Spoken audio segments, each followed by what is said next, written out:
Hi friends. तो I know आज का topic strictly body building related तो नहीं है, बट इतनी रिक्वेस्ट आ रही थी इसके लिए और इतने लोग इससे सफर करते हैं। 22 करोड़ लोग भारत में इस दिक्कत से सफर करते हैं और ये 22 करोड़ रिपोर्टेड हैं। जो नॉन रिपोर्टेड अनरिपोर्टेड केसेस हैं वो इससे बहुत ज्यादा है, बहुत ज्यादा। तो आज हम बात करेंगे कब्जी यानी कॉन्स्टिपेशन की।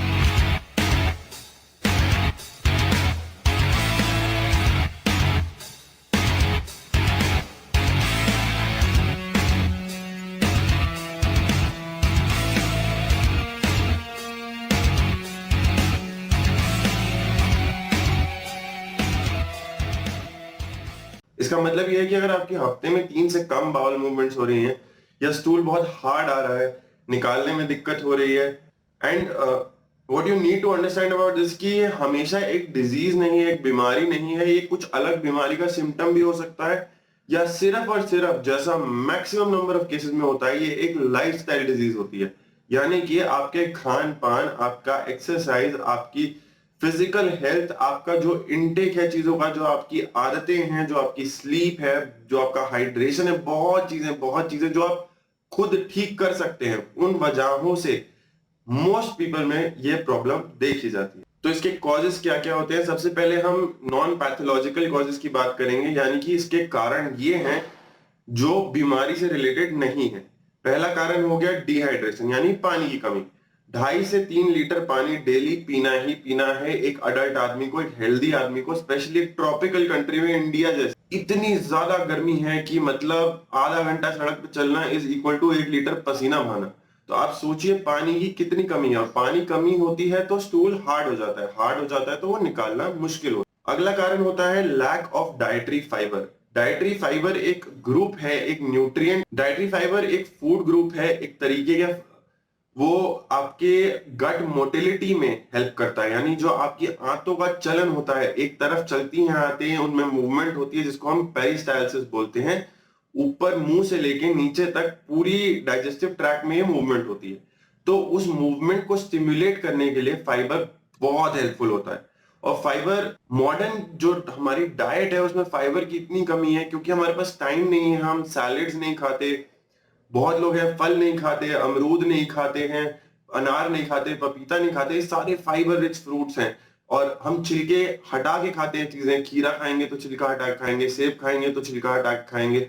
वो सारा फाइबर जो उनके कवरिंग्स में होता है वो भी हम लूज कर देते हैं। हम क्या खाते हैं? हम जो हमारे को कन्वीनियंट होता है, जो जल्दी बन सकता है, रोटी दाल सब्जी या बाहर का खाना, तो उसमें कहीं पे भी फाइबर नहीं होता है। और उसकी कमी एक बहुत बहुत बहुत सिग्निफिकेंट कारण है कि लोगों को कॉन्स्टिपेशन इतनी प्रेवलेंट है आजकल के लाइफस्टाइल में। अगला नॉन पैथोलॉजिकल कॉज है मेडिकेशन। मेडिकेशन जैसे कि पेन किलर्स हो गई, ओपिएट्स हो गए, ट्रामाडोल नाम की दवाइयां होती है, even simple over the counter non steroidal anti inflammatory drugs. Brufen तो सबने खाई होगी, ब्रूफन जैसी सिंपल दवाई भी जो है कॉन्स्टिपेशन प्रोड्यूस कर सकते। और वी नो डिप्रेशन एक बहुत प्रेवलेंट प्रॉब्लम है। Antidepressants are very widespread और एंटी डिप्रेसेंट्स का एक बहुत कॉमन साइड इफेक्ट होता है कॉन्स्टिपेशन।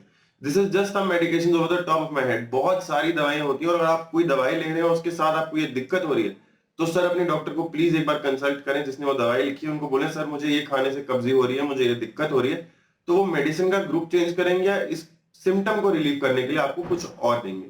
अगला सबसे बड़ा कारण होता है लैक ऑफ फिजिकल एक्टिविटी यानी एक्सरसाइज की कमी। अब बहुत लोग सोचेंगे मैं जिम जाने की बात कर रहा हूं, नहीं, सारी चीजें बॉडी बिल्डिंग से रिलेटेड नहीं होती। फिजिकल एक्टिविटी का मतलब है मूवमेंट, मतलब आप वॉक भी करते हैं। अगर आप हफ्ते में 4 बार वॉक कर लें, 40 minute brisk walking normal speed पे लेवल ग्राउंड पे, that is more than enough physical activity to get rid of constipation. ये मैं आपको बता सकता हूँ। मेरा एक्सरसाइज से यही मतलब है, सिर्फ आपको चलना है, 40 मिनट चलना है दिन हफ्ते में 4 बार, that is more than enough. और ये फिजिकल एक्टिविटी आपको बाउल मूवमेंट को स्टिमुलेट करने में हेल्प करेगी। अब आ जाते हैं पैथोलॉजिकल कॉजेस पे, यानी कि कोई बीमारी है जिसकी वजह से कब्जी हो रही है। जैसे कि थायराइड होता है लोगों को, हाइपोथायरॉयडिज्म, थायराइड की कमी। थायराइड जो है आपकी गट मोटिलिटी को मेंटेन करता है, जब उसकी कमी होती है तो गट भी धीरे स्लो हो जाती है और उसकी वजह से कई बार कॉन्स्टिपेशन होती है। डायबिटीज के मरीजों को कॉन्स्टिपेशन देखा गया है, बहुत होती है। इरिटेबल बाउल सिंड्रोम, स्ट्रोक यानी कि जिनको लकवा मार जाता है, पार्किंसंस डिजीज, बहुत सारी बीमारियां हैं जिनका एक सिम्टम भी कब्जी होती है। तो हम मोस्टली उन उन लोगों के बारे में बात करेंगे जो बीमारी की वजह से नहीं बट अपने लाइफस्टाइल की वजह से इस दिक्कत को फेस कर रहे हैं और इसको कैसे टैकल करा जाए, क्या हमारे पास ऑप्शन है इसको ट्रीट करने के, क्या एट होम रेमेडीज हैं जो आप घर पे ही करके अपने आप को इस दिक्कत से मुक्त कर सकते हैं। इसके फीचर्स तो आपको पता ही है, सबको पता है, पेट में दर्द होता है, गैस होता है, ब्लोटिंग होती है, स्टूल पास करने में दिक्कत होती है, पेन होता है, बार बार फीलिंग आती है ऐसे कि बाथरूम जाना है, लैट्रिन निकालनी है लेकिन निकल नहीं पाती। तो सेल्फ केयर में आप क्या करेंगे, आप पानी बढ़ाएंगे, जैसा मैंने बताया 2.5 से 3 लीटर मिनिमम आपको चाहिए। गर्मी में इससे भी थोड़ा 2-3-4 कप आप एक्स्ट्रा पी सकते हैं, उसका कोई नुकसान नहीं है, फायदा ही होगा। कॉफी, अल्कोहल, स्मोकिंग, इन चीजों को जितना अवॉइड कर सकते हैं, एटलीस्ट जो लोग इस चीज से फेस कर रहे हैं उनके लिए ये बेटर है। मुझे पता है कई लोग बोलेंगे कि कॉफी पीने से तो रिलीफ होती है कॉन्स्टिपेशन, बट वो तब होती है जब आपको कॉफी की आदत पड़ चुकी होती है। अगर आप किसी चीज की आदत डाल के उसी चीज को लेके अपना सिम्टम रिलीव कर रहे हैं तो वो उस चीज का इलाज नहीं है। Same goes for smoking, same goes for alcohol, everything.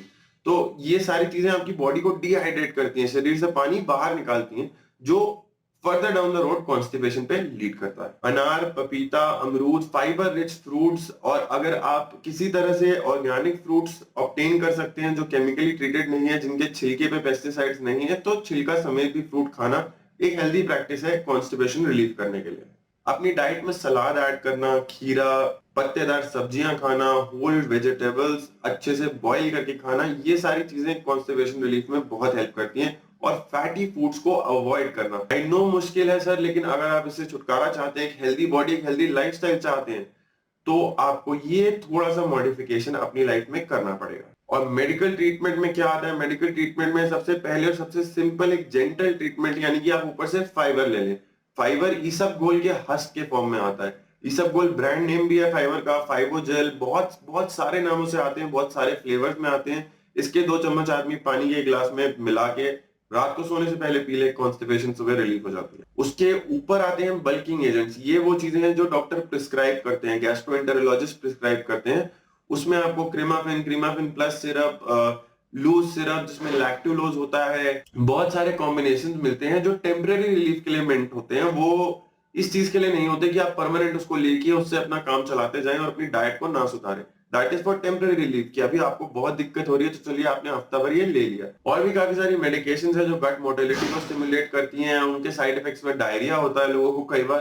तो ये एक बहुत डेलिकेट इंटरप्ले है। अगर आप मेडिकल ट्रीटमेंट की साइड जाते हैं तो आई थिंक फाइबर छोड़ के हर चीज के लिए आपको अपने गैस्ट्रोएंटेरोलॉजिस्ट को जरूर कंसल्ट करना चाहिए। एंड जिन लोगों को ये प्रॉब्लम बहुत लंबे समय से है, उन्होंने दवाइयां भी ली, उनको रिलीफ नहीं मिला, उनकी डाइट भी ठीक है, वो स्मोक भी नहीं करते, ड्रिंक भी नहीं करते, ऊपर बताए हुए कॉजेज में से कोई कॉज नहीं था उनको, लेकिन फिर भी ये दिक्कत आ रही है तो you should really get it investigated. आपको एक गैस्ट्रोएंटेरोलॉजिस्ट स्पेशलिस्ट के पास जाना चाहिए।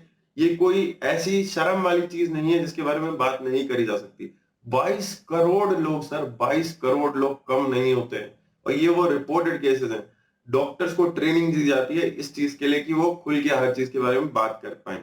तो this is a real problem, और इसके पीछे कारण बहुत हो सकते हैं, पैथोलॉजिकल बीमारियां हो सकती हैं। तो अगर बिना कॉज के भी आपको लगता है कि लंबे टाइम से आपको ये प्रॉब्लम आ रही है, तो प्लीज कंसल्ट अ गैस्ट्रोएंटेरोलॉजिस्ट। वो जांचें कराएंगे आपकी, वो देखेंगे इसके पीछे का कारण क्या है, और अप्रोप्रिएटली आपको इलाज सजेस्ट करेंगे। But I think most of you जो प्रैक्टिसेस मैंने आपको इस वीडियो में बताई, आप उनको फॉलो करेंगे, you will be rid of constipation, कब्जी होगी बाय बाय, और आप रहेंगे खुश, हेल्दी और फिट। अगर चैनल पे नए हैं तो प्लीज सब्सक्राइब करें, वीडियो को लाइक करें और शेयर करें। अगर आपको और कोई भी सवाल है मेडिसिन, साइंस, बॉडी बिल्डिंग से रिलेटेड, आप पूछिए खुल के कमेंट्स में, मैं जरूर उसका रिप्लाई करूंगा। आप इंस्टा पे मुझे पर्सनली मैसेज कर सकते हैं और फेसबुक पे भी कर सकते हैं। Till next time, thank you for watching, let's make India fit together.